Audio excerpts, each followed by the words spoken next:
Ukraine യുദ്ധം ചർച്ച ചെയ്യുന്നതിനായി ബ്രിട്ടീഷ് പ്രധാനമന്ത്രി കെയർ സ്റ്റാർമർ സംഘടിപ്പിക്കുന്ന ലോക നേതാക്കളുടെ വെർച്വൽ യോഗം ഇന്ന് ചേരുകയാണ്. യുക്രൈനെ പിന്തുണയ്ക്കുന്നതിനായി ബ്രിട്ടൻ സഖ്യം രൂപീകരിക്കുമെന്ന് നേരത്തെ തന്നെ പ്രഖ്യാപിച്ചിരുന്നു UK.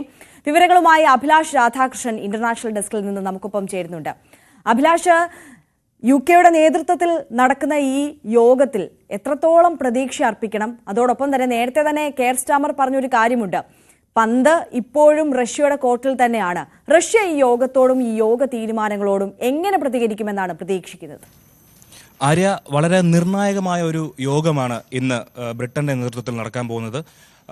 ബ്രിട്ടൻ പ്രധാനമന്ത്രി കെയർ സ്റ്റാർമർ നേതൃത്വം നൽകുന്ന മീറ്റിംഗിൽ 25 ലോകരാജ്യങ്ങളുടെ നേതാക്കളാണ് പങ്കെടുക്കാൻ പോകുന്നത്. ഈ മീറ്റിംഗ് കൊണ്ട് ഉദ്ദേശിക്കുന്നത് യുക്രൈനിൽ ഒരു സമാധാനം കൊണ്ടുവരിക. ഈ സമാധാനം കൊണ്ടുവരുന്നതിന് റഷ്യയുടെ മേൽ വളരെയധികം സമ്മർദ്ദം ചെലുത്തുക, റഷ്യയ്ക്ക് സാമ്പത്തിക ഉപരോധം ഏർപ്പെടുത്തുക, റഷ്യയ്ക്ക് മറ്റ് ഉപരോധങ്ങൾ ഏർപ്പെടുത്തി റഷ്യയുടെ മേൽ ഇപ്പോൾ നടക്കുന്ന അധിനിവേശം അവസാനിപ്പിക്കുക എന്നുള്ളത് തന്നെയാണ് ഈ മീറ്റിംഗിന്റെ ഉദ്ദേശം.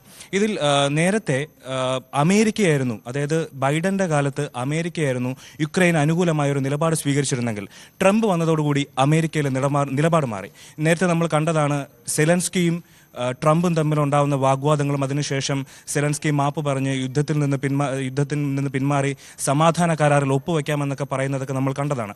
അതിനുശേഷം, ആ സംഭവങ്ങൾക്ക് ശേഷമാണ് യുക്രൈൻ അനുകൂല നിലപാടുമായി ബ്രിട്ടൻ അതിൻ്റെ നേതൃത്വം വഹിക്കുന്നതും മറ്റ് യുക്രൈൻ അനുകൂല രാജ്യങ്ങളുടെ ഒരു മുന്നണി ഉണ്ടാക്കാൻ ശ്രമിക്കുന്നതും. ആ മുന്നണിയുടെ ഒരു വിർച്വൽ മീറ്റിംഗ് ആണ് ഇന്ന് നടക്കുന്നത്.